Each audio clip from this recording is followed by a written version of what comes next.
Good morning વિદ્યાર્થી મિત્રો। આજે આપણે ધોરણ 9 વિષય સામાજિક વિજ્ઞાનમાં પાઠ 15 જળ પરિવાહ તેના વિશે અભ્યાસ કરીએ છીએ। તો ભાગ 2 ની અંદર આપણે હિમાલયમાંથી નીકળતી મુખ્ય નદીઓ વિશે ચર્ચા કરી। તો એમાં હિમાલયની મુખ્ય નદીઓ જોઈએ તો સિંધુ, ગંગા અને બ્રહ્મપુત્રા। તો આ ત્રણેય નદીની આપણે જે નદી પ્રણાલી રચના છે તેના વિશે માહિતી મેળવી। એના પછી દ્વીપકલ્પીય નદીઓ જોઈ। તો દ્વીપકલ્પીય નદીઓ છે એનું જે વિભાજક, એમના જળનું વિભાજક કોણ કરે છે તો પશ્ચિમ ઘાટ। તો પશ્ચિમ ઘાટ છે એ દ્વીપકલ્પીય નદીઓનું મુખ્ય જળ વિભાજક કહેવાય છે। હવે એમાં જે મુખ્ય નદીઓ જોઈએ તો દ્વીપકલ્પીય નદીની મહાનદી, ગોદાવરી, કૃષ્ણા, કાવેરી આ વગેરે દ્વીપકલ્પીય મુખ્ય નદીઓ ગણાય છે। અને આ બધી નદીઓ પૂર્વ તરફથી વહે છે અને બંગાળાની ખાડીને જઈને મળે છે અને ત્યાં મુખ ત્રિકોણ પ્રદેશ એટલે કે ડેલ્ટા ધરાવે છે। આમ પશ્ચિમ ઘાટની પશ્ચિમે શું છે અનેક નદીઓ વહે છે। અલબત્ત નર્મદા અને તાપી જેવી મોટી નદીઓ પણ પૂર્વથી વહી પશ્ચિમે આવેલા અરબ સાગરને મળે છે। તો એ સિવાય પણ નર્મદા અને તાપી જેવી જે મોટી નદીઓ છે એ પૂર્વથી વહી અને પશ્ચિમે આવેલા અરબ સાગરને મળે છે। તો આપણે હવે નર્મદા, તાપી, ગોદાવરી, મહાનદી, કૃષ્ણા, કાવેરી આ નદી બેસિનની રચના આપણે જોઈએ। તો નર્મદા નદી છે તો ક્યાંથી નીકળે છે તો મધ્યપ્રદેશના અમરકંટક પાસેથી નીકળે છે। હવે તે શું છે કે તે પશ્ચિમ બાજુએ એક ફાટ ખીણ છે। એ તો પશ્ચિમ બાજુએ જે આવે છે ત્યારે એ પશ્ચિમ બાજુ એક ફાટ ખીણ છે અને તેમાં થઈને એ વહે છે। હવે જબલપુર પાસે પણ જોઈએ તો સંગેમરમરના ખડકાળ પ્રદેશમાંથી વહે છે। તો અહીંયા જે જબલપુર પાસે સંગેમરમરના ખડકાળ પ્રદેશ છે ત્યાં આગળ એનો વિસ્તાર છે ઢોળાવવાળો વિસ્તાર છે। એટલે કે ત્યાં ઢોળાવને કારણે એ પાણી છે પાણી ઝડપથી વહે છે। એટલે કે ઢોળાવને કારણે તીવ્ર વેગથી તે વહે છે। હવે જ્યાં ધુવાધાર નામના જળધોધની રચના થયેલી છે અને તે ફટાફટ એટલે તીવ્ર વેગથી વહે છે તો ત્યાં આગળ ધુવાધાર નામના જળધોધની રચના થયેલી છે। તો નર્મદા બેસિન ક્યાંથી નીકળે છે તો મધ્યપ્રદેશના અમરકંટક પાસેથી નીકળે છે। પછી તે પશ્ચિમે આવે છે તો પશ્ચિમ બાજુ એક ખાટખીણમાં થઈને વહે છે। પછી જોઈએ તો જબલપુર પાસે સંગેમરમરના ખડકાળ પ્રદેશમાંથી પણ વહે છે અને ત્યાં આગળ ઢોળાવને કારણે શું થાય છે તેનું પાણી તીવ્ર વેગથી વહે છે અને ત્યાં આગળ ધુવાધાર નામના જળધોધની રચના થયેલી છે। હવે આ નદીની શાખા નદીઓની લંબાઈ વધારે નથી। આપણે જોયું હતું કે દ્વીપકલ્પીય નદીઓની જે શાખા નદીઓ છે એમની લંબાઈ ઓછી હોય છે તો એમની લંબાઈ વધારે હોતી નથી। જ્યારે હિમાલયની જે નદીઓ છે તો એમની જે લંબાઈ છે એ વધારે હોય છે। તો મોટાભાગની નદીઓ કાટખૂણે મળે છે। આ નદીનો બેસિન મધ્યપ્રદેશ અને ગુજરાતમાં વ્યાપ્ત છે। નર્મદા નદીની લંબાઈ લગભગ 1312 કિમી છે। તો અહીંયા આપણે કે જે આ નદીઓ છે તો કે આ નદીની શાખા નદીઓની લંબાઈ જોઈએ તો પ્રમાણમાં ઓછી છે એટલે કે વધારે નથી અને મોટાભાગની નદીઓ છે એ કાટખૂણે મળતી હોય છે। હવે આ નદીનો બેસિન મધ્યપ્રદેશ અને ગુજરાતમાં વ્યાપ્ત છે અને નર્મદા નદીની લંબાઈ જોઈએ તો લગભગ 1312 કિમી જેટલી છે। હવે આપણે તાપી નદી બેસિન જોઈએ તો મધ્યપ્રદેશમાં સાતપુડાની ગિરિમાળાઓ છે। અહીંના બેતુલ જિલ્લામાંથી તાપી નદી નીકળે છે। તે નર્મદાની સમાંતર એક ખાટખીણમાં થઈને વહીને અરબ સાગરને મળે છે। મધ્યપ્રદેશ અને મહારાષ્ટ્રમાં તેનું બેસિન ક્ષેત્ર વ્યાપ્ત છે। અરબ સાગર તથા પશ્ચિમ ઘાટની વચ્ચેનું કિનારાનું મેદાન કેવું છે સાંકડું છે। અહીંની નદીઓની લંબાઈ ખૂબ જ ઓછી છે। પશ્ચિમ બાજુએ વહેતી મુખ્ય નદીઓની લંબાઈ ખૂબ જ ઓછી છે। એટલે કે પશ્ચિમ બાજુએ વહેતી મુખ્ય નદીઓમાં જોઈએ તો સાબરમતી અને મહી એટલે કે મહીસાગરનો સમાવેશ થાય છે। તાપી નદીની લંબાઈ લગભગ 724 કિમી જેટલી છે। તો તાપી નદી એટલે કે મધ્યપ્રદેશમાં સાતપુડાની ગિરિમાળાઓ છે. મધ્યપ્રદેશમાં સાતપુડાની ગિરિમાળાઓ છે. તો અહીંના બેતુલ જિલ્લામાંથી તાપી નદી નીકળે છે. તાપી નદી ક્યાંથી નીકળે છે? તો મધ્યપ્રદેશમાં સાતપુડાની ગિરિમાળાઓ છે, તો ત્યાંના બેતુલ જિલ્લામાંથી તાપી નદી નીકળે છે. હવે તે નર્મદાની સમાંતર જ નર્મદા નદી પણ એક ફાટખીણમાંથી થઈને વહેતી હતી. તો એવી જ રીતે તાપી નદી પણ એક ફાટખીણમાં થઈને વહીને કોને મળે છે? અરબ સાગરને મળે છે. આ મધ્યપ્રદેશ અને મહારાષ્ટ્રમાં તેનું બેસિન ક્ષેત્ર જોવા મળે છે. હવે અરબ સાગર તથા પશ્ચિમ ઘાટની વચ્ચેનું કિનારાનું જે મેદાન છે એ પ્રમાણમાં સાંકડું છે, એટલે કે અહીંની નદીઓની લંબાઈ ખૂબ જ ઓછી છે અને પશ્ચિમ બાજુએ વહેતી મુખ્ય નદીઓની લંબાઈ ખૂબ જ ઓછી છે. આમ પશ્ચિમ બાજુએ વહેતી મુખ્ય નદીઓમાં જોઈએ તો સાબરમતી અને મહી એટલે કે મહીસાગરનો સમાવેશ થાય છે. હવે તાપી નદીની લગભગ લંબાઈ જોઈએ તો 724 કિમી છે. હવે ગોદાવરી નદી બેસીને જોઈએ તો આ નદી દ્વીપકલ્પીય નદીઓમાંથી સૌથી મોટી નદી છે. હવે દ્વીપકલ્પીય નદીઓની સૌથી મોટી નદી કઈ? તો કઈ આવશે? ગોદાવરી નદી. તે મહારાષ્ટ્રના નાસિક જિલ્લાના પશ્ચિમ ઘાટના ઢોળાવોમાંથી નીકળે છે. તેની લંબાઈ લગભગ 1465 કિમી છે. આ નદી પૂર્વમાં વહી બંગાળની ખાડીને મળે છે. દ્વીપકલ્પીય નદીઓમાં તેનું બેસિન ક્ષેત્ર સૌથી મોટું છે. આ નદી બેસિનનો 50% ભાગ મહારાષ્ટ્રમાં છે. બાકીનું બેસિન ક્ષેત્ર મધ્યપ્રદેશ અને આંધ્રપ્રદેશમાં છે. ગોદાવરીને અનેક શાખા નદીઓ મળે છે. એની શાખા નદીઓ જોઈએ તો પૂર્ણા, વર્ધા, પ્રાણહિતા, માંજરા, વૈનગંગા તથા પેનગંગાનો સમાવેશ થાય છે. ગોદાવરીનો પ્રવાહન માર્ગ લાંબો અને બેસિન ક્ષેત્ર વિસ્તૃત છે, તેથી તેને દક્ષિણની ગંગા તરીકે ઓળખવામાં આવે છે. તો દ્વીપકલ્પીયની સૌથી મોટી નદી હોય તો ગોદાવરી નદી છે. તે ક્યાંથી નીકળે છે? તો મહારાષ્ટ્રના નાસિક જિલ્લાના પશ્ચિમ ઘાટના ઢોળાવમાંથી ગોદાવરી નદી નીકળે છે. તેની લંબાઈ જોઈએ તો 1465 કિમી છે. આ નદી પૂર્વમાં વહી બંગાળની ખાડીને મળે છે. પૂર્વથી વહે છે અને કોને મળે છે? બંગાળની ખાડીને. દ્વીપકલ્પીય નદીઓમાં તેનું બેસિન ક્ષેત્ર મોટું ગણાય છે.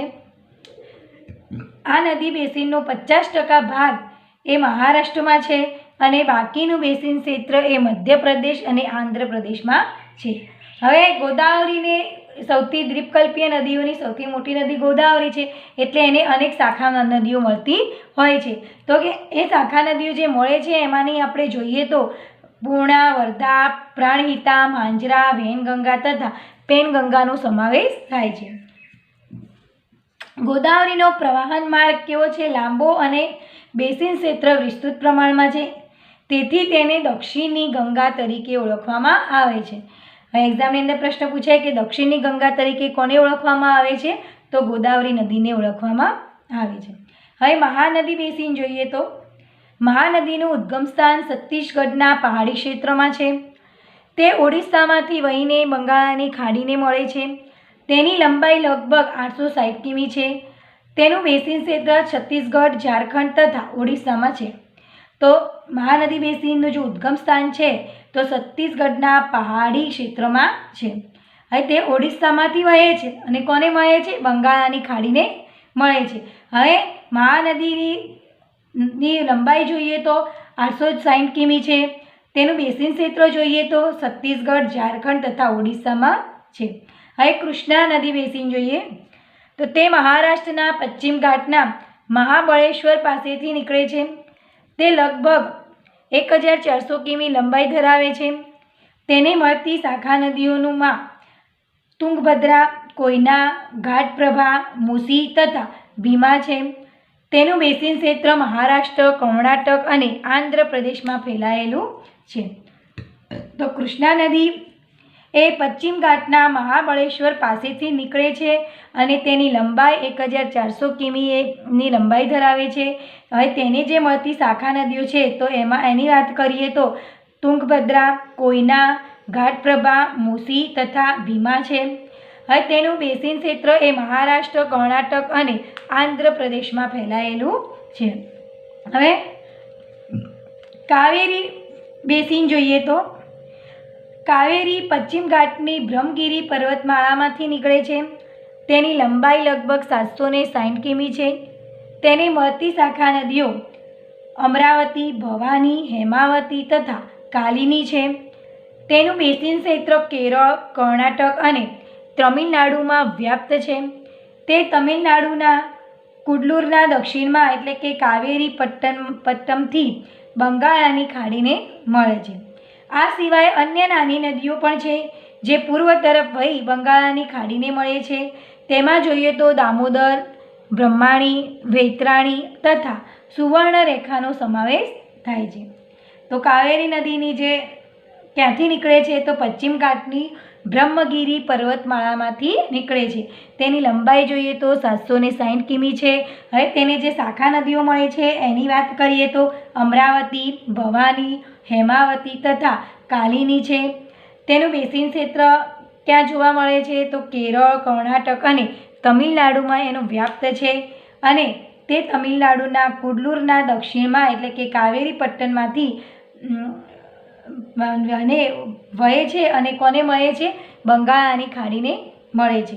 હવે આ સિવાય પણ એને અન્ય નાની નદીઓ પણ છે જે પૂર્વ તરફથી વહી અને બંગાળાની ખાડીને મળે છે. તેમાં જોઈએ તો દામોદર, બ્રહ્માણી, વૈતરાણી તથા સુવર્ણરેખાનો સમાવેશ થાય છે. હવે જાણવા જેવું છે, પૃથ્વીની સપાટી પર આશરે 71% જલાવરણ છે. હવે પૃથ્વીની સપાટી પર કેટલા ટકા જલાવરણ છે? 71%. હવે તેમાંથી 97% જળ કેવું છે? ખારું છે. હવે તેનું જે 97% જળ છે એ ખારું છે. માત્ર 3% જળ પ્રેય જળ તરીકે ઉપલબ્ધ છે અને તેનો ચોથો ભાગ બરફના રૂપમાં છે. તો 3% જેટલું જળ છે એ પીવાલાયક જળ છે અને તેનો ચોથો ભાગ છે બરફના રૂપમાં જોવા મળે છે. હવે આપણે નદીઓની વાત કરી. હવે સરોવરો. તો ભારતમાં અનેક નાના મોટા સરોવરો આવેલા છે. મીઠા પાણીના સરોવરો હિમાલયના પહાડી વિસ્તારોમાં જોવા મળે છે. મોટાભાગના સરોવરોમાં ચોમાસા દરમિયાન પાણી હોય છે. શુષ્ક ક્ષેત્રોમાં અંતઃસ્થળીય નદીઓ વડે કાશ્મીરી ક્ષેત્રમાં સરોવરોની રચના હિમનદીથી થયેલી છે. કેટલાક સરોવરો પવન, નદીઓ અને માનવ પ્રવૃત્તિને કારણે રચાયેલા છે. વિસર્પી નદીઓમાં પૂરના પ્રકોપના કારણે ઘોડાની નાળ જેવા સરોવરો રચાયા છે. સમુદ્રની ભરતીના કારણે ત્યાં કેવા સરોવરો રચાય છે તો લગુન. સમુદ્રની ભરતીને કારણે લગુન સરોવરો રચાયેલા છે. ચિલ્કા, કોલેરુ અને પુલિકટ આ પ્રકારના સરોવરોનું ઉત્તમ ઉદાહરણ છે. રાજસ્થાનમાં આવેલું સાંભર સરોવર. ભાઈ રાજસ્થાનનું કયું સરોવર? સાંભર સરોવર એ ખારા પાણીનું સરોવર છે જેમાંથી મીઠું પકવવામાં આવે છે. મીઠા પાણીના સરોવરો હિમાલયના ક્ષેત્રમાં છે જે હિમનદી દ્વારા નિર્માણ પામ્યા છે. જે તે સમયે હિમનદીના ગર્તમાં પાણી ભરાવાથી સરોવરો રચાયા અને હિમનદીઓ બરફ પીગળી જતાં અહીં સુંદર સરોવરો બન્યા. કાશ્મીરનું વુલર સરોવર એ ભૂગર્ભીય ક્રિયાઓ દ્વારા રચાયેલું છે. આ સિવાય દલ, ભીમતાલ, નૈનીતાલ, લોકતાલ અને બડાપાની વગેરે સરોવરો આ ક્ષેત્રમાં જોવા મળે છે. તો આપણે સરોવરની વાત કરી હતી તો કે ભારતની અંદર અનેક નાના મોટા સરોવરો આવેલા છે. હવે મીઠા પાણીના સરોવરો જોઈએ તો હિમાલયના પહાડી વિસ્તારમાં જોવા મળે છે. હવે મોટાભાગના સરોવરોમાં ચોમાસા દરમિયાન શું થાય છે કે પાણી હોય છે અને શુષ્ક ક્ષેત્રોમાં અંતઃસ્થળીય નદીઓ વડે ત્યાં આગળ પાણીનું નિર્માણ થાય છે. હવે કાશ્મીરી ક્ષેત્રમાં સરોવરની રચના એ હિમનદીથી થયેલી છે. કેટલાક સરોવરો પવન, નદીઓ અને માનવ પ્રવૃત્તિને કારણે રચાયેલા છે. વિસર્પી નદીઓના પૂરના પ્રકોપને કારણે ઘોડાની નાળ જેવા સરોવરો રચાય છે. સમુદ્રની ભરતીના કારણે કેવા સરોવર રચાય છે? લગુન સરોવરો. લગુન સરોવરો ક્યારે રચાય છે તો સમુદ્રની ભરતીના કારણે. ચિલ્કા, કાલેરુ અને પુલિકિટ આ પ્રકારના સરોવરનું ઉત્તમ ઉદાહરણ ગણાય છે. હવે રાજસ્થાનની અંદર કયું સરોવર આવેલું છે તો સાંભર. તે કેવું છે સરોવર તો ખારા પાણીનું. તો રાજસ્થાનમાં આવેલું સાંભર સરોવર ખારા પાણીનું સરોવર છે અને જેમાંથી શું પકવવામાં આવે છે તો મીઠું પકવવામાં આવે છે. આ મીઠા પાણીના સરોવરો એ હિમાલયના ક્ષેત્રમાં છે હિમનદી દ્વારા નિર્માણ પામ્યા છે. જે તે સમયે હિમનદીના ગર્તમાં પાણી ભરાવાથી સરોવરો રચાયા હતા. હિમનદીઓ બરફ પીગળી જતાં અહીં સુંદર સરોવરો બન્યા. કાશ્મીરનું એમાં હુલ્લર સરોવર છે એ ભૂગર્ભીય ક્રિયાઓ દ્વારા રચાયેલું છે. તો આ સિવાય પણ દલ, ભીમતાલ, લોકતાલ, બડાપાની, નૈનીતાલ વગેરે જે સરોવરો છે તો આ ક્ષેત્રમાં જોવા મળે છે. હવે સરોવરોની ઉપયોગિતા. સરોવરો માનવીને અનેક રીતે ઉપયોગી છે. કેટલીક નદીઓ સરોવરોમાંથી ઉદ્ભવે છે. જ્યાં વધુ વરસાદ પડે છે તેવા ક્ષેત્રોમાં આવેલા સરોવરોમાં વધારે પ્રમાણમાં જળ સંચિત કરી શકાય છે અને સંચિત કરેલા જળનો ઉપયોગ સિંચાઈ અને અન્ય ઉપયોગ માટે થાય છે. સરોવરમાં સંગ્રહ કરેલા પાણીનો ઉપયોગ દુષ્કાળ વખતે પણ થઈ શકે છે. માનવી દ્વારા નિર્મિત નદી પર બંધાવેલા બંધો અને તેને અંતર્ગત કેટલાક સરોવરો એ જળ વિદ્યુત ઉત્પાદન માટે ખૂબ જ ઉપયોગી છે. ઘણા સરોવરો તો કુદરતી સૌંદર્યમાં વધારો કરે છે. પરિણામે આવા સરોવરો સહેલગાહ તરીકે વિકસિત થયા છે. સરોવરો મત્સ્ય પ્રવૃત્તિ અને પ્રવાસન સ્થળો તરીકે પણ મહત્વના બની રહ્યા છે. તો અહીંયા હવે સરોવરની ઉપયોગિતા જોઈએ તો સરોવરો માનવીને અનેક રીતે ઉપયોગી છે. કેટલીક નદીઓ છે એ સરોવરમાંથી પણ ઉદ્ભવે છે કે જ્યાં વરસાદ વધુ પડે છે એવા ક્ષેત્રમાં આવેલા સરોવરોમાં વધારે પાણીનો સંચય થાય છે અને સંચિત કરેલા જળનો માનવી દ્વારા નિર્મિત નદી પર બંધાવેલા બંધો અને તેને અંતર્ગત કેટલાક સરોવરો એ જળ વિદ્યુત ઉત્પાદન માટે ખૂબ જ ઉપયોગી છે. આમ ઘણા સરોવરો તો કુદરતી સૌંદર્યમાં વધારો કરે છે. પરિણામે આવા સરોવરો સહેલગાહ તરીકે વિકસિત થયા છે.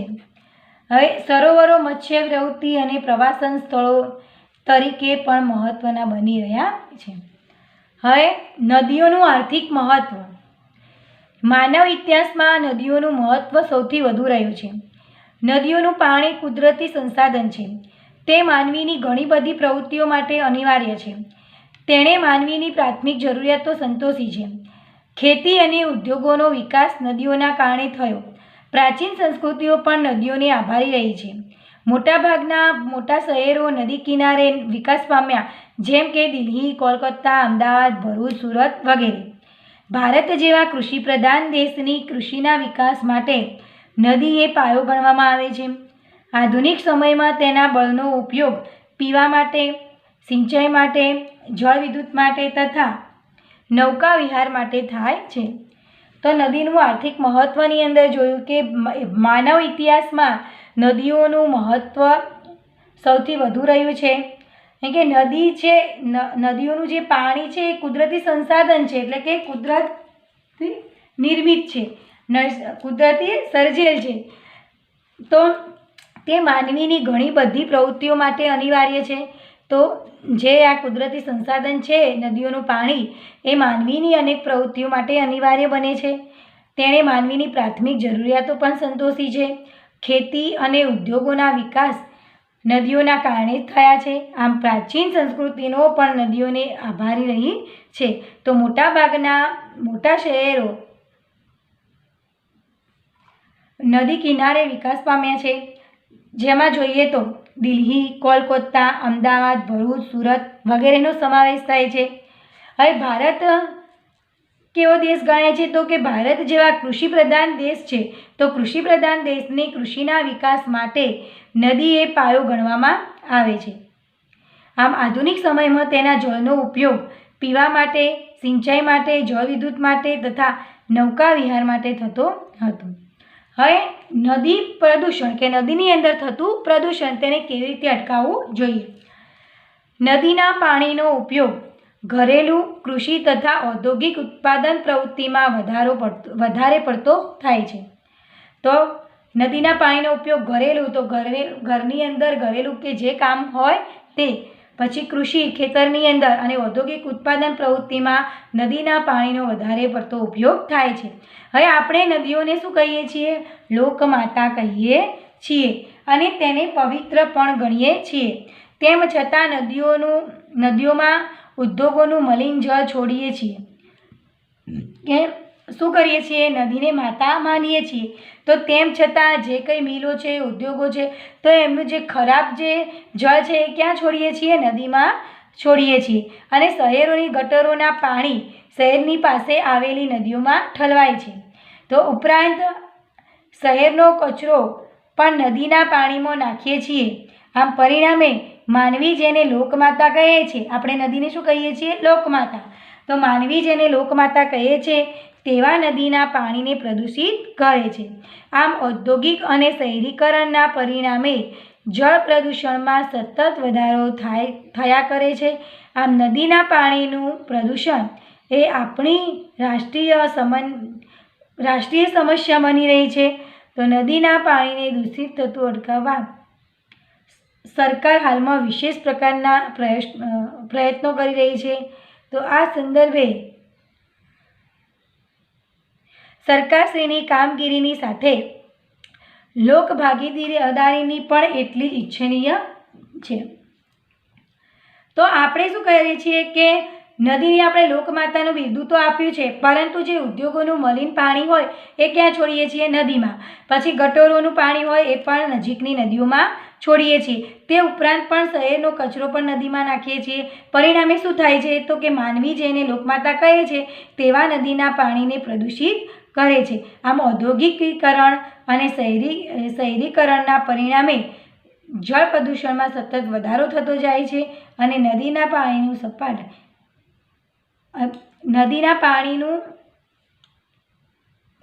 પ્રદૂષણ આપણી રાષ્ટ્રીય સમસ્યા બની ગઈ છે. તો નદીના પાણીને દૂષિત થતું અટકાવવા સરકાર હાલમાં વિશેષ પ્રકારના પ્રયત્નો કરી રહી છે. તો આ સંદર્ભે સરકારશ્રીની કામગીરીની સાથે લોકભાગીદારી પણ એટલી જ ઈચ્છનીય ગણાય છે. હવે જળ પ્રદૂષણ અટકાવવાના ઉપાયો. જળ પ્રદૂષણ ઘટાડવા કડક નિયમોનું પાલન કરાવવું જોઈએ. રાષ્ટ્રીય નદી સંરક્ષણ યોજના એટલે નેશનલ રિવર કોર્પોરેશન પ્રોજેક્ટ દ્વારા જળ શુદ્ધિકરણના કાર્યક્રમો અમલી બનાવવા જોઈએ. ઔદ્યોગિક એકમો પોતાનું પાણી નદીઓમાં ન છોડે તે માટેના કડક નિયમો બનાવવા જોઈએ. ઔદ્યોગિક એકમોએ પોતાના ઉદ્યોગો દ્વારા છોડવામાં આવતા રાસાયણિક જળમાં રહેલા હાનિકારક તત્વો દૂર કરવા જોઈએ. દરેક નાગરિકે નદીમાં સ્વચ્છ પાણી રહે તે માટે ઘરનો કચરો નદીના પાણીમાં ન ભળે તેની કાળજી લેવી જોઈએ. તો જળ પ્રદૂષણ અટકાવવા માટે પહેલાં તો સખત કડક નિયમોનું પાલન કરવું જોઈએ. તો તેના માટે રાષ્ટ્રીય નદી સંરક્ષણ યોજના દ્વારા જળ શુદ્ધિકરણ કાર્યક્રમ અમલમાં મૂકવા જોઈએ. ઔદ્યોગિક એકમો પોતાનું પ્રદૂષિત પાણી નદીઓમાં ન છોડે તે માટેના કડક નિયમો લેવા જોઈએ. ઔદ્યોગિક એકમોએ પોતાના ઉદ્યોગો દ્વારા છોડવામાં આવતા રાસાયણિક જળ તો એ જળની અંદર રહેલા હાનિકારક તત્વો દૂર રાખવા જોઈએ.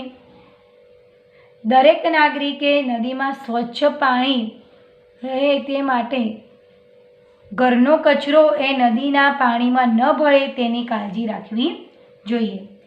તો વિદ્યાર્થી મિત્રો, અહીંયા આપણો આ પાઠ પૂર્ણ થાય છે. હવે આજે આપણે જે ટોપિક વિશે ચર્ચા કરી છે એમાંથી થોડા પ્રશ્નો જોઈએ.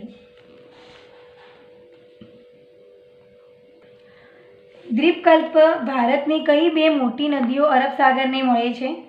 તો નર્મદા અને તાપી. દ્વીપકલ્પીય ભારતની કઈ બે મોટી નદીઓ ફાટ ખીણમાં થઈને વહે છે? તો એમાં પણ નર્મદા અને તાપી આવશે. નર્મદા નદી ક્યાંથી નીકળી કોને મળે છે? નર્મદા નદી મધ્યપ્રદેશમાં અમરકંટક પાસેથી નીકળી અને અરબ સાગરને મળે છે. નર્મદા નદીએ કયા જળધોધની રચના કરી છે? ધુવાધાર ધોધની રચના કરી છે. નર્મદા નદીનું બેસિન ક્ષેત્ર કયા રાજ્યોમાં ફેલાયેલું છે? નર્મદા નદીનું બેસિન ક્ષેત્ર એ મધ્યપ્રદેશ અને ગુજરાતમાં ફેલાયેલું છે. ગોદાવરીને દક્ષિણની ગંગા કહે છે, કારણ આપો.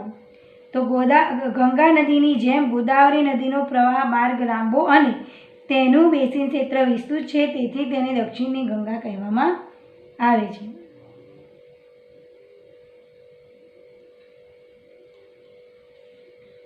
નર્મદા નદીનું બેસિન ક્ષેત્ર કયા રાજ્યોમાં ફેલાયેલું છે? તો નર્મદા નદીનું બેસિન ક્ષેત્ર જોઈએ તો મધ્યપ્રદેશ અને ગુજરાતમાં ફેલાયેલું છે. દ્વીપકલ્પીય નદીઓમાં સૌથી મોટી નદી કઈ છે? તો ગોદાવરી. કાવેરી નદી ક્યાંથી નીકળે કોને મળે છે? તો કાવેરી નદી કર્ણાટકમાં પશ્ચિમ ઘાટની બ્રહ્મગીરી શીણમાંથી નીકળી અને બંગાળાની ખાડીને મળે છે. સાંભર સરોવર કયા રાજ્યમાં છે અને તે કેવા પાણીનું સરોવર છે? સાંભર સરોવર એ રાજસ્થાનમાં છે અને તે ખારા પાણીનું સરોવર છે. ભારતના પૂર્વ કિનારે આવેલા 3 લઘુ સરોવરના નામ તો ચિલ્કા, કોલેરુ અને પુલગીટ. ભારતમાં મીઠા પાણીના મુખ્ય કુદરતી સરોવરો કયા છે? તો ઉલર, ડાલ, ભીમતાલ, નૈનીતાલ, લોકતક, બડાપાની, કોલેરુ, ઢેબર વગેરે ભારતમાં મીઠા પાણીના કુદરતી સરોવરો છે. તો વિદ્યાર્થી મિત્રો, અહીંયા આપણો પાઠ પૂર્ણ થાય છે. હવે નવા ટોપિક સાથે મળીશું. Thank you.